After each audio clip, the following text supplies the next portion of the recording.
Антраль – для здоров'я печінки та підшлункової залози. Антраль. Президент Сполучених Штатів Джо Байден повідомив Конгресу, що має намір призначити Кенію головним союзником Сполучених Штатів поза НАТО.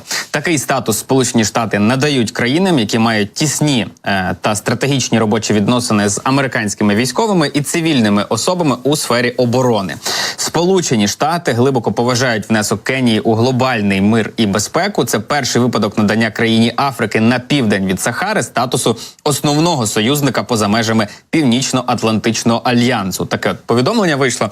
Я нагадаю, що цього тижня провідні конгресмени-республіканці звинуватили адміністрацію Байдена у тому, що вона відправила кенійським військам на Гаїті військове обладнання на десятки мільйонів доларів, яке натомість могло би бути використане для допомоги для нашої держави. У листі до державного секретаря США Ентоні Блінкена в п'ятницю голова комітету у закордонних справах Палати представників Майкл Маккол і член комітету у закордонних справах Сенату Джим Ріш розкритикували адміністрацію за те, що вона використала свої президентські повноваження для прискореного виділення 60 мільйонів доларів військової допомоги Гаїті для придушення там повстання кримінальних банд. Цей пакет підтримки включає гвинтівки, боєприпаси і бронетехніку для кенійських військ, які прямують на острів. І законодавці в листі пишуть, що це безпрецедентне використання президентом повноважень щодо вилучення озброєнь у цьому контексті є вкрай сумнівним. Простіше кажучи, адміністрація поспішає фінансувати невизначену і безстрокову операцію на Гаїті без схвалення Конгресу. Протягом багатьох місяців, насправді, Маккол і Ріш були головним болем для адміністрації Байдена у питаннях Гаїті. Вони блокували кошти, які, на думку Білого дому, були необхідні для зміцнення тамтешніх кенійських збройних сил. Республіканці сумніваються загалом, що план для Гаїті, підтриманий Сполученими Штатами, дійсно призведе до якогось успіху. У цьому плані не визначено конкретних термінів інтервенції, не вказано, скільки грошей Сполучені Штати можуть виділяти на цю місію.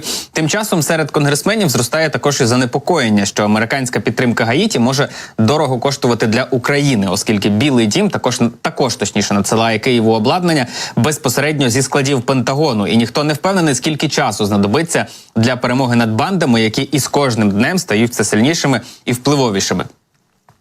Загалом, один із помічників республіканської партії на умовах анонімності каже, що Збройні сили проводять внутрішній аудит запасів, щоб побачити, що вони зможуть виділити для Гаїті, що ставить їх у пряму конкуренцію з Україною за матеріали. Державний департамент зі свого боку заявив, що Сполучені Штати реагують на численні критичні потреби в усьому світі, і сценарії подій в Україні і Гаїті, вони між собою відрізняються. Підтримка народу Гаїті не обмежує і не забирає нашу здатність підтримувати народ України. Обидва пріоритети є важливими. І у кожному конкретному випадку ми визначаємо підтримку, яка відповідає потребам наших партнерів.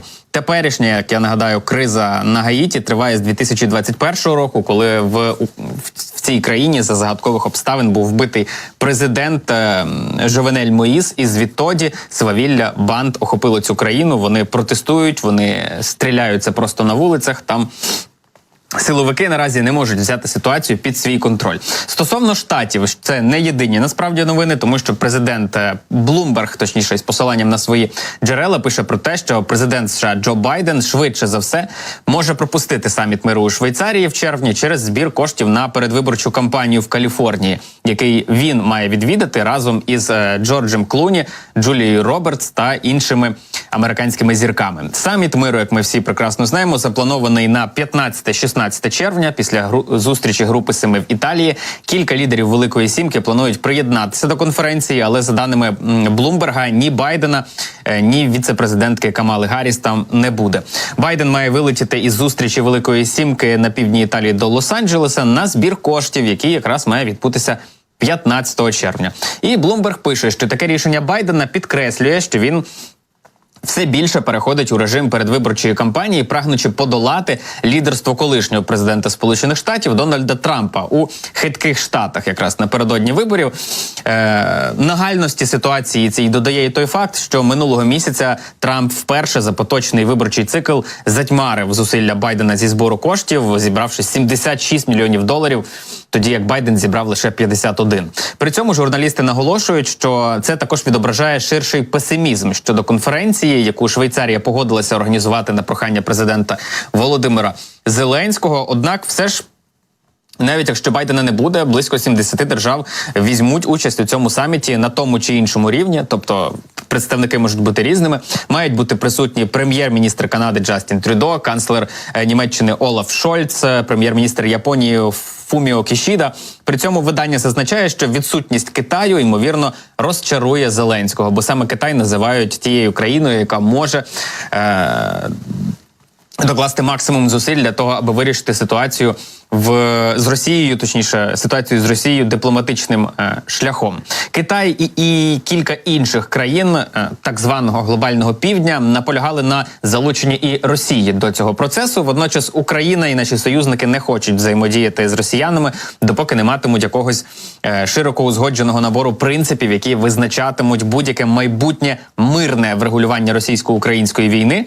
І швейцарський саміт для початку був задуманий як перший крок на шляху до цієї мети.